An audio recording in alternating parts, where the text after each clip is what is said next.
What's up guys, welcome back to the channel. I'm Oliver Nye. We're gonna have some fun with some frogs today. If you guys haven't already, subscribed to the channel. Turn those notifications on so you don't miss out the tackle breakdowns we do on this channel. That's a beautiful frog eating bass right there. We're gonna talk about this particular frog from 13 Fishing here. We're gonna talk about the whole system, rod, reel, line, and all the components and subtle details that make a pretty big difference in my frog fishing success.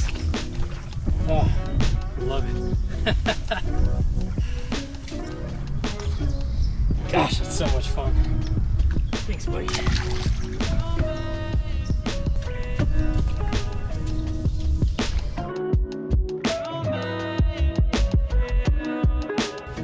Alright guys, let's talk about this epic frog by 13 Fishing. They've got two different models. The one I have here is the popping version of what they named the Trash Panda.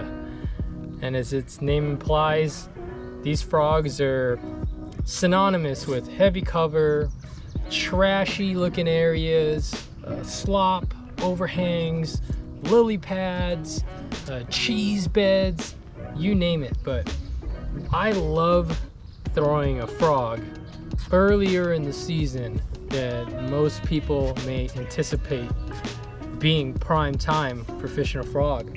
And that's just part of trying to be ahead of the curve and being on that front edge of that bite window. You guys will see today the commitment level of these bass is pretty high. I mean, they're smoking the frog, they're getting it on the first attack, and man, it's making my life so much easier on the hook sets and converting those bites into landed fish.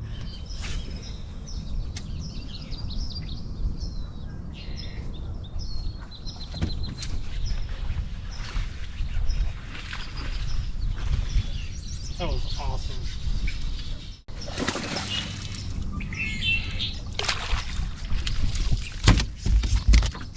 Look at that.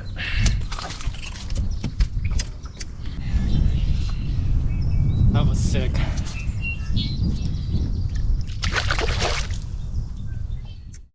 So let's talk about that right off the bat. Take a look at those hooks.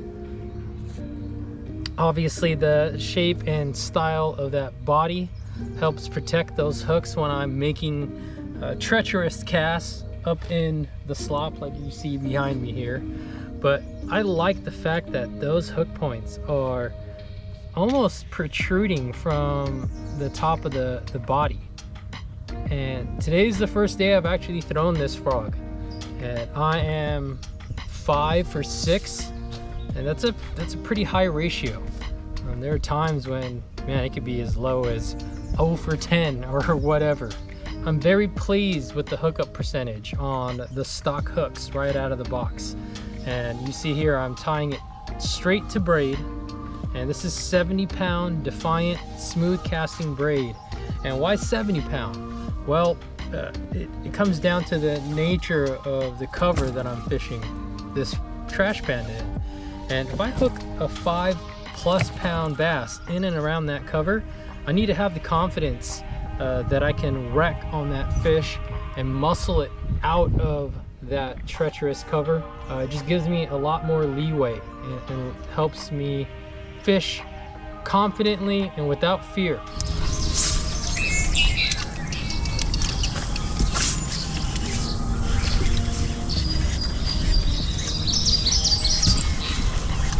That was dope. Oh, get out of there. Frog fishing. That's awesome. Man, look at that one. That's how you want them to eat it right there. That's freaking sick.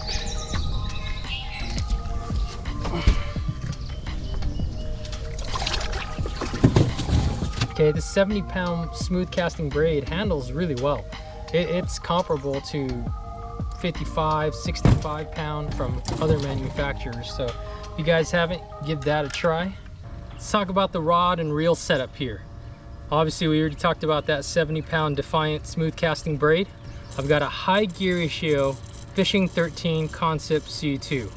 And I'm fishing a lefty right now because I can make casts with my dominant right hand and immediately turn the reel over and engage the reel. And that's important because a lot of your strikes, especially when you're skipping this bait, come as soon as that frog lands in the water underneath an overhang, next to a dock, a bush, what have you. It's important to be ready and set the hook instantly on those fish once they make that take.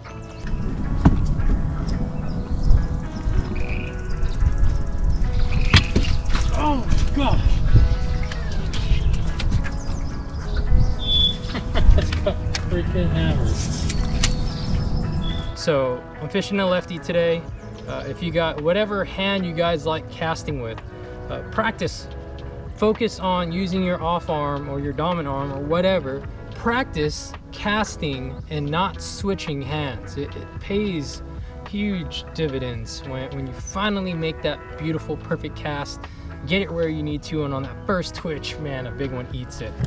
So this 8.3 to 1 gear ratio is important. I'm making a lot of casts, so the ability to pick up that line quickly and stay efficient without wearing myself out with the slower gear ratio is key. It's also important if you're fishing fast and moving forward and a fish eats your bait, all of a sudden there could be slack line created.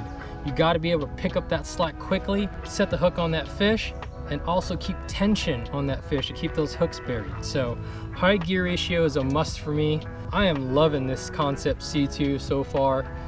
You've got more than enough drag here to really hammer on those fish and control them, and don't let their heads get down and dig into the cover to where they can get you in the cover and break you off.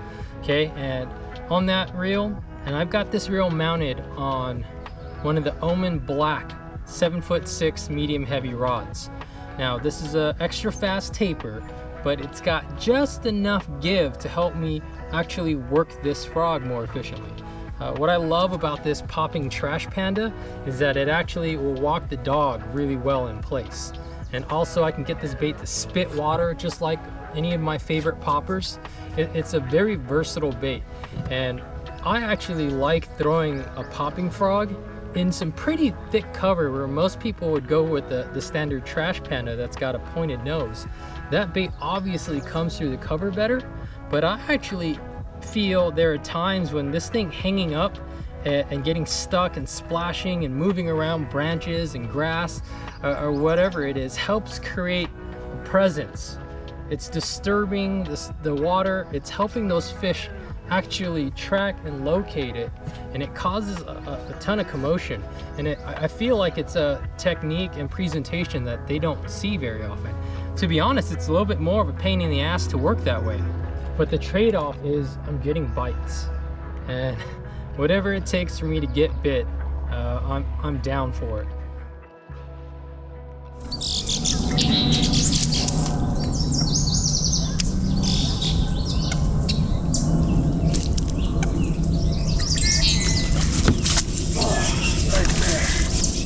Gosh, man, they are crushing this trash panda today. That's a good one.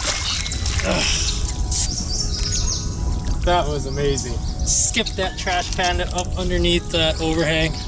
Twitch, twitch, boosh. Love it.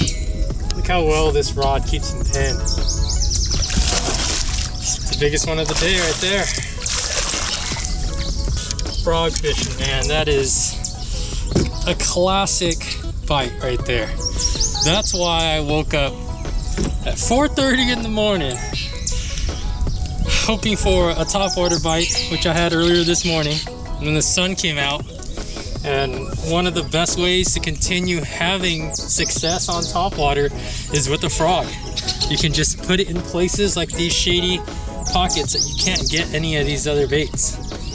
Oh man, that is freaking awesome.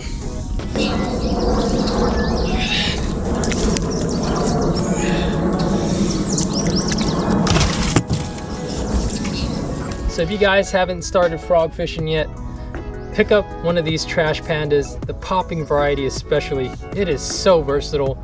You can fish it in lieu of a popper, of a stick bait, of a traditional pointed nose heavy cover frog, and you can keep it fishing and effective and fish open water, sparse cover, thick cover, and hopefully experience some big blow-ups. We've got links in the description below with all of the products that we talked about here today.